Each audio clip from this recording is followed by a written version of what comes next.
بسم اللہ الرحمن الرحیم۔ شروع اللہ کے نام سے جو بڑا مہربان اور نہایت رحم والا ہے۔ السلام علیکم ورحمۃ اللہ وبرکاتہ۔ اللہ کی سلامتی اور اللہ کی ساری رحمتیں ہوں آپ پر۔ حضرت ابو سعید رضی اللہ عنہ سے روایت ہے کہ نبی کریم صلی اللہ علیہ وسلم نے ارشاد فرمایا، جو شخص کسی مسلمان کو ننگے پن کی حالت میں کپڑا پہناتا ہے، اللہ تعالیٰ اس کو جنت کے سبز لباس پہنائیں گے۔ جو شخص کسی مسلمان کو بھوک کی حالت میں کھانا کھلاتا ہے، اللہ تعالیٰ اس کو جنت کے پھل کھلائیں گے۔ جو شخص کسی مسلمان کو پیاس کی حالت میں پانی پلاتا ہے، اللہ تعالیٰ اس کو ایسی خاص شراب پلائیں گے جس پر مہر لگی ہوگی۔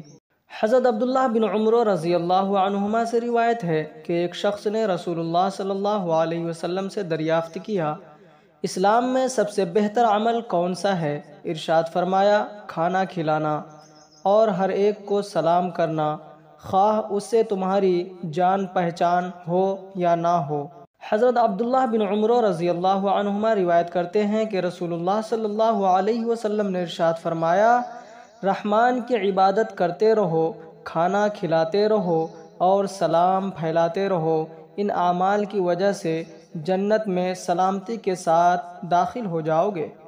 حضرت جابر رضی اللہ عنہ سے روایت ہے کہ رسول اللہ صلی اللہ علیہ وسلم نے ارشاد فرمایا، حج مبرور کا بدلہ جنت کے سوا کچھ نہیں۔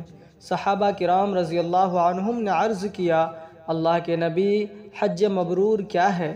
ارشاد فرمایا، جس حج میں کھانا کھلایا جائے اور سلام پھیلایا جائے۔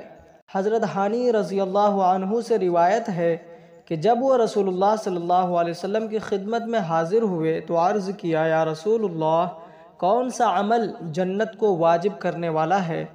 رسول اللہ صلی اللہ علیہ وسلم نے ارشاد فرمایا، تم اچھی طرح بات کرنے کا اور کھانا کھلانے کو لازم پکڑو۔